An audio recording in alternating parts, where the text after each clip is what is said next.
ونحن له عابدون.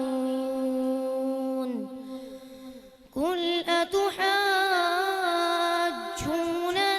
في الله وهو ربنا وربكم ولنا أعمالنا ولكم أعمالكم ونحن له مخلصون. أم تقولون إن إبراهيم وإسماعيل وإسحاق ويعقوب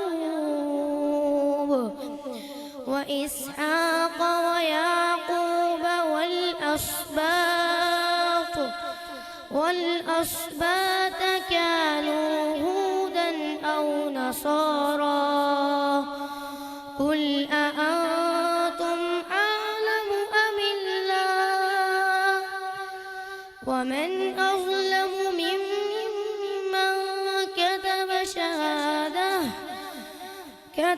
شهادة عنده من الله وما الله بغافل عما تعملون.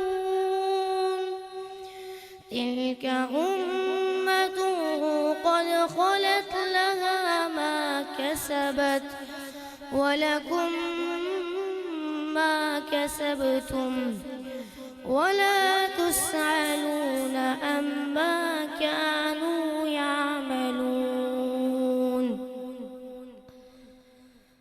عن عمر بن الخطاب رضي الله عنه قال بينا نحن عند رسول الله صلى الله عليه وسلم ذات يوم اطلع علينا رجل شديد بياض الثياب شديد سواد الشعر لا يرى عليه أثر السفر ولا يعرفه منا أحد حتى جلس إلى النبي صلى الله عليه وسلم فأسند ركبتيه إلى ركبتيه ووضع كفيه على فخذيه وقال يا محمد أخبرني عن الإسلام. فقال رسول الله صلى الله عليه وسلم الإسلام أن تشهد أن لا إله إلا الله وأن محمد رسول الله وتقيم الصلاة وتؤتي الزكاة وتصوم رمضان وتحج البيت إن استطعت إليه سبيلا. قال صدقت. قال فعجبنا له يسأله ويصدقه. قال فأخبرني عن الإيمان. قال أن تؤمن بالله وملائكته وكتبه ورسله واليوم الآخر وتؤمن بالقدر شره وخيره. قال صدقت. قال فأخبرني عن الإحسان. قال أن تعبد الله كأنك تراه فإن لم تكن تراه فإنه يراك. قال فأخبرني عن الساعة. قال ما المسؤول عنها بأعلم من السائل. قال فأخبرني عن أماراتها.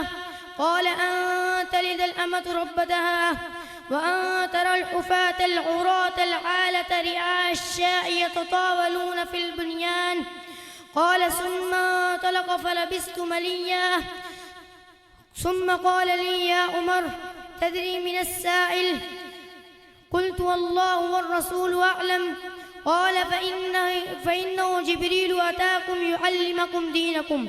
السلام عليكم ورحمة الله وبركاته.